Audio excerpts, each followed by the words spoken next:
So Giannis tweaked his ankle in the playoffs, which eventually led to the Bucks' early second round elimination. However, should Buck fans be mad at Nike for Giannis getting hurt? Maybe.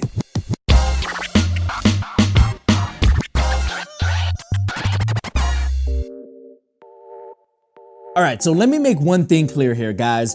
I've never been a huge fan of blaming a shoe for someone getting hurt. Injuries are a part of the game. They can happen to anyone at any time, regardless of what shoe you wear. However, when a shoe fails to do a basic function, whether it be cushion, fit, support, or even traction, that's when you start getting into a gray area where a shoe could potentially increase your risk of injury. I mean, it's the whole reason why we wear shoes, right, guys? To protect our feet, not to hurt them.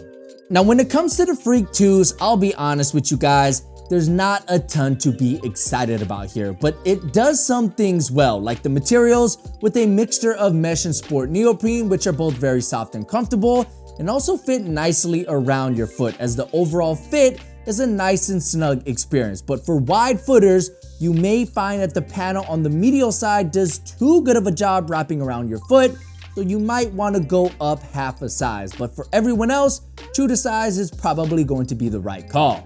Now, the cushion isn't going to hurt you or anything like that, but there just isn't that much impact protection here.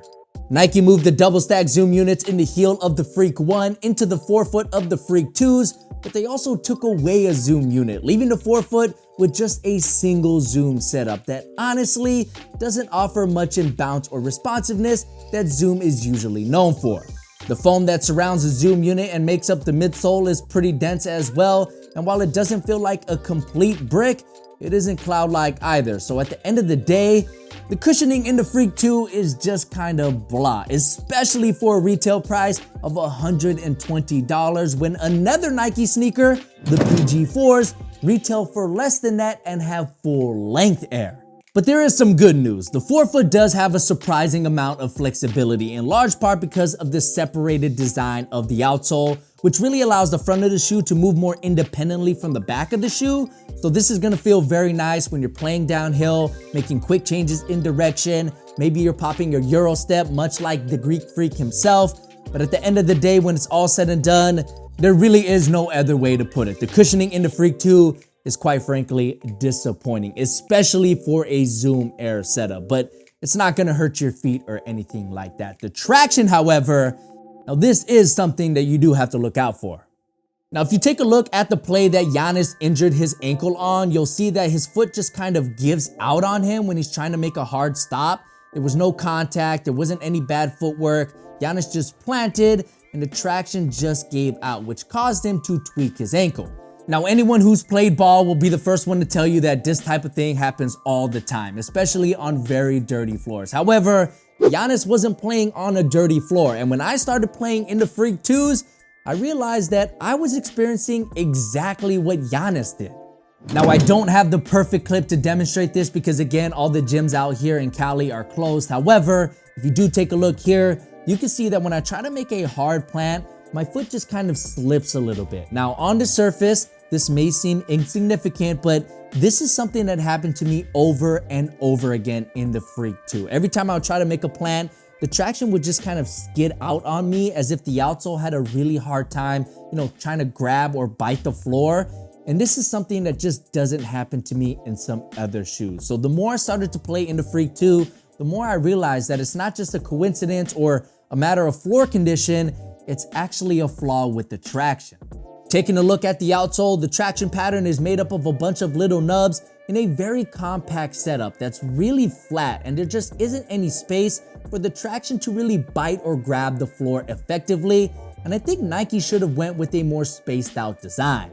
The tight traction pattern also invites dust to get caught in between the grooves, making wiping very necessary every chance you get, and for outdoor players, unfortunately, I wouldn't recommend the Freak 2 as this type of pattern usually tends to wear down rather quickly, but I do have to say that the traction did fare a little better on the blacktop. It just might not last as long as you would like it to. So look, at the end of the day, can we blame Nike for Giannis's injury? Probably not. All I will say is this though. I never did feel fully safe with the Freak 2's traction. I was always kind of on edge and feared that I might skid and tweak my ankle just like Giannis did. So between that uneasy feeling, the disappointing cushioning, and just the decent materials, there doesn't seem to be a whole lot of value here with the Freak 2. And honestly, you would just be much better off upgrading to something like the KD13, which you could actually find on sale, and making a lateral move price-wise with the PG4 or the Kyries, which have much better traction and will allow you to feel a lot safer out there on the floor.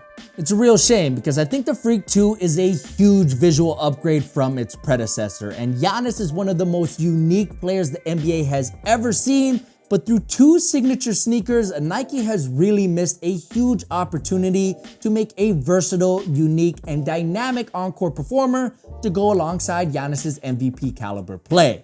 Giannis is doing his job, he's balling, but unfortunately Nike, they're throwing up bricks.